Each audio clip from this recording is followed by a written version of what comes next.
नमस्कार जी, मैं भी फिर एक बार आप लोगों का दरबार। दर्शकों, 22 दिसंबर वो तारीख है जिस दिन भारत पर 2 साल तक राज करने वाली ईस्ट इंडिया कंपनी का नींव पड़ी थी।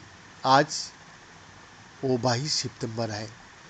जी हाँ, 1599 में 22 सितंबर का ही दिन था जब लंदन में इंग्लैंड के 21 बड़े कारोबारियों की एक बैठक हुई थी।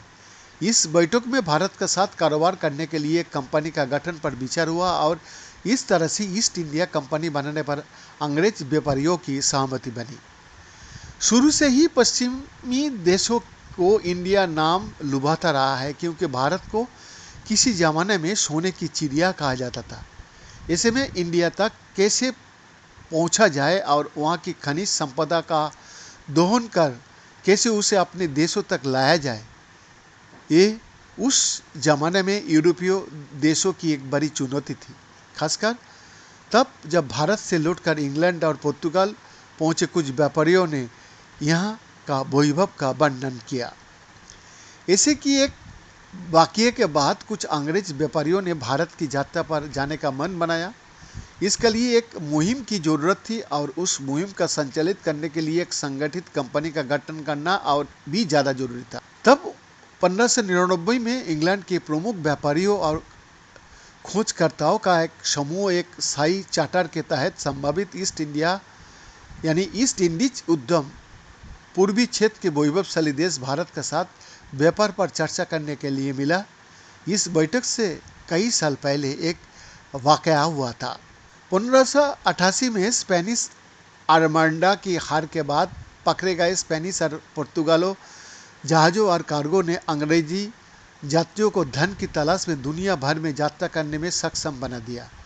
लंदन के व्यापारियों ने हिंद महासागर में जाने की अनुमति के लिए महारानी एलिजाबेथ प्रथम उसका सामने एक याचिका रखी। इसका उद्देश्य सुदूर पूर्वी व्यापार पर स्पेनिश और पुर्तगाली एकाधिकार को झटका देना था। महारानी एलिजाबेथ ने उन्हें अनुमति दे दी। 1591 में जेम्स लेक्सटर दो अन्य जहाज़ों के साथ इंग्लैंड से कैप ऑफ गुड होप के आसपास अरब सागर की ओर रवाना हुए, जो भारत तक पहुंचने वाला पहला अंग्रेजी अभियान बन गया।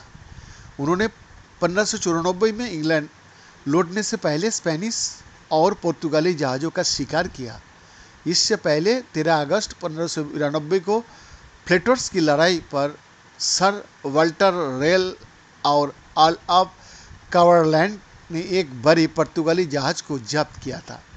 जब उसे डार्टमाउथ में लाया गया तो वो इंग्लैंड में अब तक देखा गया सबसे बड़ा जहाज था।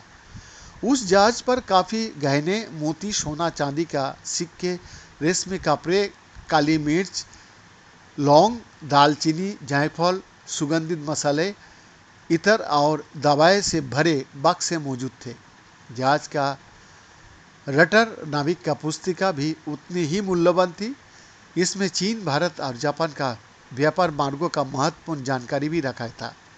ये देख 1596 में 3 और अंग्रेज जहाज पूर्व की ओर रवाना हुए, लेकिन सभी समुद्र में खो गए। एक साल बाद राल्फ फिच का आगमन हुआ। वो एक साहसी व्यापारी था। उसने अपने साथियों के साथ मेसोपोटामिया, फारस की खाड़ी, हिंद महासागर, भारत और दक्षिण पूर्वी एशिया की 9 साल की उल्लेखनीय यात्रा की थी। फिन से भारतीय मामले पर सलाह ली गई और उन्होंने लैंकेस्टर को और भी अधिक मूल्यवान जानकारी दिया। इसके बाद फिंच और लैंकेस्टर ने मिलकर पूर्वी देश यानी कि भारत जाने का मन बनाया। इसका लिए व्यापारियों का एक समूह बनाया गया। समूह में लंदन के तत्कालीन लॉर्ड मेयर स्टीफन शो में शामिल थे। थॉमस स्मिथ लंदन का एक शक्तिशाली राजनेता और प्रशासक थे। उन्होंने लेवेंथ कंपनी का स्थापना की थी। रिचर्ड हकालुट लेखक और अमेरिका की ब्रिटिश उपनिवेशीकरण का पक्षधर और कई अन्य समुद्री यात्री जिन्होंने ड्रेक और रेल के साथ सेवा की थी। 22 सितंबर 1599 को समूह ने अपना इरादा महारानी को बताया। इसका तहत वो ईस्ट इंडीज यानी पूर्व में स्थित वैभवशाली देश भारत की यात्रा पर जाना चाहते थे और वहाँ से एक बड़ा व्यापार स्थापित करना चाहते थे। इसका बाद ही ईस्ट इंडिया कंपनी की स्थापना हुई। एक साल बाद व्यापारियों को शाही बुलावा आया और रानी उनके निर्णय से सहमत हुए और ईस्ट इंडिया कंपनी का स्थापना की गई। इस तरह से 1601 में sir James Lancaster red dragon पर सवार होकर ईस्ट इंडिया कंपनी की पहली यात्रा शुरू की। बीएन का एक्सक्लूसिव रिपोर्ट।